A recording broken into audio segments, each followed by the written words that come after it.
ఇంకా మనకి లిస్ట్ వస్తుంది ఎవరు లేరండి. ఇంకెవరు దేవస్థానం అధికారులు నిర్లక్ష్యమే. ఎందుకంటే ఒకసారి అంతమంది భక్తులు వస్తారని చెప్పి సరైన ప్రికాషన్స్ తీసుకోలేదు.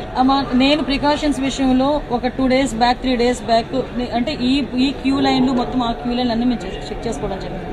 ఇది అన్ఫార్చునేట్ థింగ్. అక్కడ గోడ ఉంది.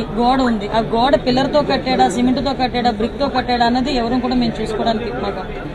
కానీ విషయం ఏంటవుతుందంటే అక్కడ విపరీతంగా వర్షం పడింది. మీకు తెలుసు, మీరు ఆ టైంలో ఉన్నారు. నేను కూడా వర్షంలో తడుచుకుని దర్శనం చేసుకుని వచ్చాను. నేనే కాదు, పట్టు వస్త్రాలు సమర్పించడానికి వచ్చిన రెవెన్యూ మినిస్టర్ గారు కూడా వర్షంలో తడుచుకుని వెళ్ళారు. భారీ వర్షంలో తడుచుకుని వెళ్ళాము. ఈ వర్షం నేను దర్శనం చేసుకుని బయటకు వచ్చాను. ఇలా ఇన్ఫర్మేషన్ వచ్చింది గోడ కూలిందని. 1 or 2 ఇంజురీస్ అన్నారు. అయినప్పటికీ కూడా నేను వచ్చి చూస్తానని చెప్పి నేను పుట్అవుట్ని వచ్చాను. అప్పటి నుంచి ఇప్పటి వరకు మేము ఇక్కడే ఉండడం జరిగింది. అంటే ఎక్కడ కూడా రెస్క్యూ ఆపరేషన్స్లో కానీ నిర్లక్ష్యం వహించడం కానీ ఎక్కడ కూడా మేము చేయలేదు.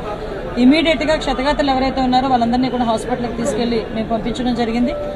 మిగతా రెస్క్యూ ఆపరేషన్స్ కూడా జరుగుతున్నాయి. ప్లీజ్ మిగతా అన్ని కార్యక్రమాలు చేసుకోవాలి. అందరూ కూడా బాగున్నారండి. ఏ టైంలో కన్స్ట్రక్ట్ జరిగింది, ఏ స్కీమ్లో కన్స్ట్రక్ట్ జరిగింది, ఎవరు కాంట్రాక్టరు, ఎవరు ఇంజనీరు, ఎవరు క్వాలిటీ కంట్రోల్ ఎవరు చేశారు, ఎవ్రీథింగ్ మేము ఇందులో ఎంక్వైరీ చేసుకుంటాం. ఎందుకంటే ఇక్కడ ప్రాణాలు కోల్పోయారు. ఈజీగా వదిలేయాల్సిన అవసరం ఏం లేదు. ఇందులో గవర్నమెంట్ కూడా చాలా సీరియస్గా ఉంది. అన్ని కోణాల్లో నుంచి కూడా మేము విచారణ జరుపుతాం. ఎవరైతే బాధ్యులు ఉన్నారో బాధ్యులు కఠినంగా శిక్షించే ప్రక్రియ గవర్నమెంట్.